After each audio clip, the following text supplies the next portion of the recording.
हे बडिस, तो आज हम डार्क एजेस का एपिसोड 5 एक्सप्लेन करेंगे। और अगर आपने अभी तक पिछले एपिसोड नहीं देखे तो प्लेलिस्ट का लिंक आपको डिस्क्रिप्शन में मिल जाएगा, आप वहां से जाके उन सभी एपिसोड को देख सकते हो। तो चलिए डार्क एजेस के एपिसोड 5 को शुरू करते हैं। तो जैसा कि आपने पिछले एपिसोड में देखा कि पेपर कहती है मैं स्टार्क को लेने जाऊंगी, जिससे पीटर भी कहता है मैं भी तुम्हारे साथ चलूंगा पेपर। और एकदम से जोनी भी कहता है क्या मैं भी आपके साथ चल सकता हूँ। उसके बाद वुल्फ गर्ल की टीम मेंबर से एक लड़की बोलती है पेपर हम नहीं जानते कि स्टार्क जिंदा है या नहीं। और एकदम से मैरी जेन भी कहती है अगर वो जिंदा है तो आखिर हम उसे कैसे ढूंढेंगे। लेकिन पीछे खड़ा आर्मर मैन अभी भी टिक टिक की आवाजें निकाल रहा होता है, जिससे जोनी उसे कहता है अब तुम ये आवाजें निकालना बंद करोगे क्या। और कहता है मुझे लगता है तुम नौटंकी कर रहे हो। जिससे आर्मर मैन कहता है हमने अपने पहले कई साल बिजली और कई सारी चीजों के बिना काटे हैं। और कहता है हमें सब्र से काम लेना होगा। जिससे ब्लैक पैंथर कहता है हमारे पास ऐसा कोई है जो भाग सकता है। उसके बाद हम देखते हैं कि ब्लैक पैंथर टोनी को ढूंढने के लिए उस जगह पे एक ऐसे इंसान को भेजता है जिसकी रफ्तार इतनी तेज होती है कि वो पल भर में गायब हो सकता था। फिर हमें दिखाया जाता है कि वो उसी जगह पे पहुंच जाता है जहाँ पे स्टार्क और कई सारे लोगों को बंदी बनाया हुआ था। वो देखता है उसी राउंड सर्कल को जहाँ पे बिजली की प्रोडक्शन मैग्नेटो कर रहा था। जिससे वो कहता है पापा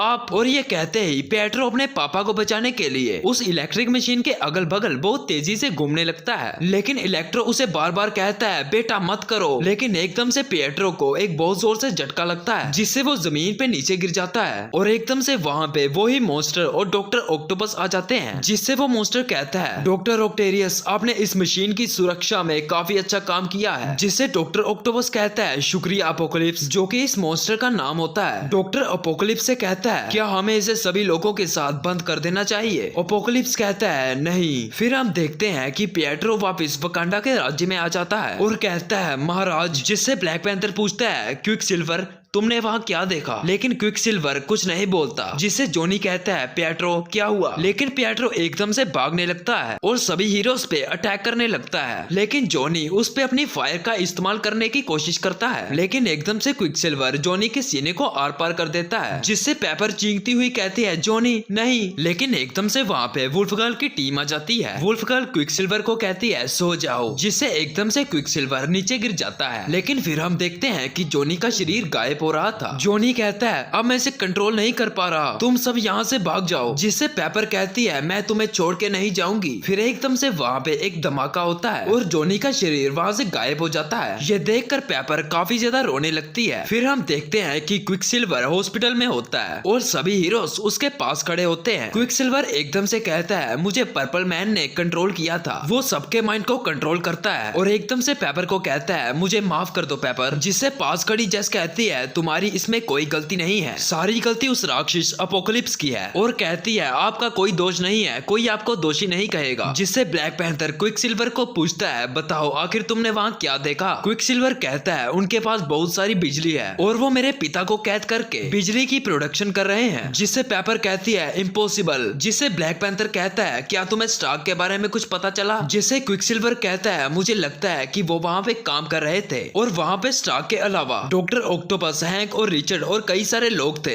ये सुनकर पेपर काफी हैरान हो जाती है। क्विक सिल्वर कहता है वो सभी अपोकलिप्स के लिए काम कर रहे हैं। ये सुनते ही पेपर बाहर की तरफ भागने लगती है। फिर हम देखते हैं अपोकलिप्स को जो कि किसी चीज के बारे में बात कर रहे होते हैं, जिसके सामने होता है एक मल्टीवेनम सिम्बियोट। अपोकलिप्स उसे बोलता है वो लोग हमें रोकने की कोशिश करेंगे, क्या तुम तीनों उन्हें रोकने के लिए तैयार हो। यह सिम्बियोट मल्टीवेनमस है जो 3 सिम्बियोट से मिला हुआ है। जिससे सिम्बियोट कहता है मैं हमेशा शिकार के लिए तैयार रहता हूँ। उसके बाद हम देखते हैं नाइट क्रॉलर को जो कि एक म्यूटेंट होता है और वो सभी सिपाहियों का लीडर भी होता है और अपने सिपाहियों को कहता है सेल्स को ड्रॉप कर दो। फिर हम देखते हैं वो होती है शील्ड की शिप जो कि अपने टाइम में एक हेलीक्राफ्ट होता था। लेकिन दुनिया खत्म होने के बाद ये सभी लोगों को समुद्र के रास्ते अफ्रीका लेके जा रहा था। ये कहानी 7 साल पहले की है जो कि आपको स्पाइडरमैन बता रहा है। फिर हम देखते हैं स्टॉर्म को जो कि बिजली की रानी होती है और वो शील्ड के प्लेन से सभी आने वाले यात्रियों को बोलती है आप सभी अब सुरक्षित हैं और अफ्रीका में आप सभी का स्वागत है। फिर हम देखते हैं कि स्टॉर्म सामने से आ रही होती है। ये देख के ब्लैक पैंथर कहता है स्टॉर्म मेरी रानी। और फिर स्टॉर्म आते ही ब्लैक पैंथर को मोहब्बत की दुनिया में ले जाती है। उसके बाद हम देखते हैं ब्लैक पैंथर कहता है अभी काफी लोग यूरोप में शिप का इंतजार कर रहे होंगे। जिससे स्टॉर्म कहती है कुल 1,12,000 लोग। जिससे ब्लैक पैंथर कहता है हम सभी लोगों के लिए ज्यादा से ज्यादा जगह का बंदोबस्त करेंगे। जिससे स्टॉर्म कहती है हाँ बहुत ज्यादा। ब्लैक पैंथर पैंथर कहता है हम किसी भी फंसे हुए व्यक्ति के लिए अपनी सीमाओं को कभी बंद नहीं करेंगे और कहता है उन्हें हमारी जरूरत है। और उसके बाद हम देखते हैं ब्लैक पैंथर और स्टॉर्म की बेटी भागते हुए मोम मोम चिल्लाते हुए आने लगती है, जिससे एकदम से स्टॉर्म उसे गले लगा लेती है और बोलती है बेटा तुम्हें इतनी जल्दी नहीं उठना चाहिए। जिससे वो लड़की कहती है मोम मैं काफी समय पहले ही जाग गई थी और पापा को भी मैंने ही उठाया था। जिससे स्टॉर्म ब्लैक पैंथर की ओर टोंट मारते हुए कहती है मुझे ये अच्छे से पता है कि तुम्हारे पापा की सबसे प्यारी चीज उसकी नींद है। जिससे ब्लैक पैंथर कहता है देखो स्टॉर्म मैं ताज पहनता हूँ और 5 बजे उठना मेरे लिए 12 हो जाता है। जिससे स्टॉर्म कहती है तुम तो हो ही थकाऊ और कहती है क्या तुम जानते हो कि मैंने हेलीकॉप्टर को समुद्र के पार भेजा है। उसके बाद हम देखते हैं वहाँ आयरन मैन का सूट पहने हुए पेपर आ जाती है। जिससे ब्लैक पैंथर बोलता है पेपर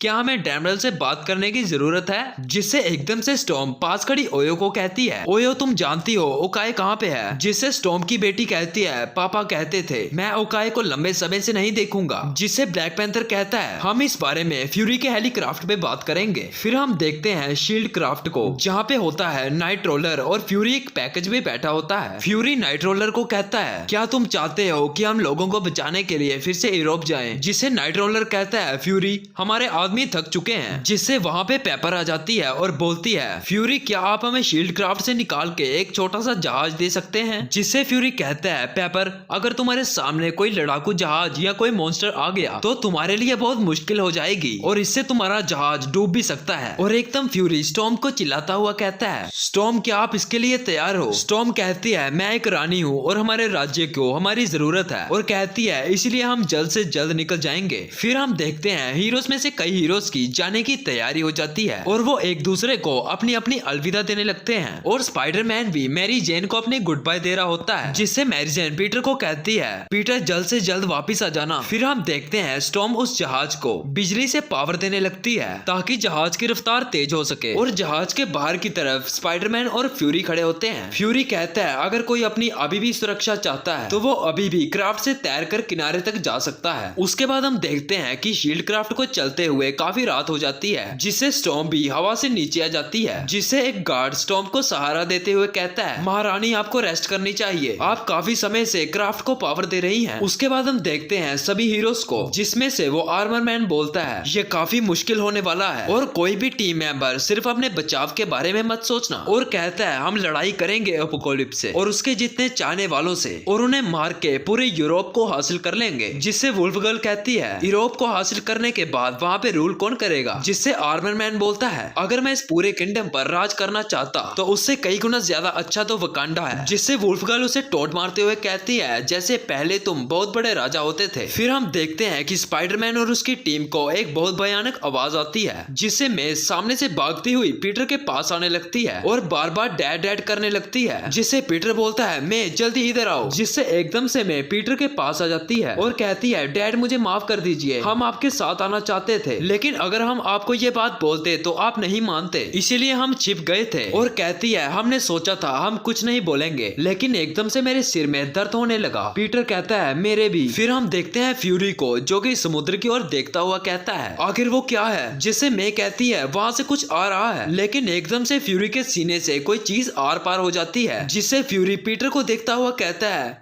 पीटर, लेकिन वो चीज फ्यूरी को खींचते हुए पानी में ले जाती है और एकदम से उस समुद्र से बाहर आते हैं बहुत ज्यादा भयानक घोस्ट राइडर्स जिन्होंने फ्यूरी को अपनी चेन से लटकाया होता है। और इसी स्पॉइलर के साथ ये एपिसोड यहीं पे एंड हो जाता है।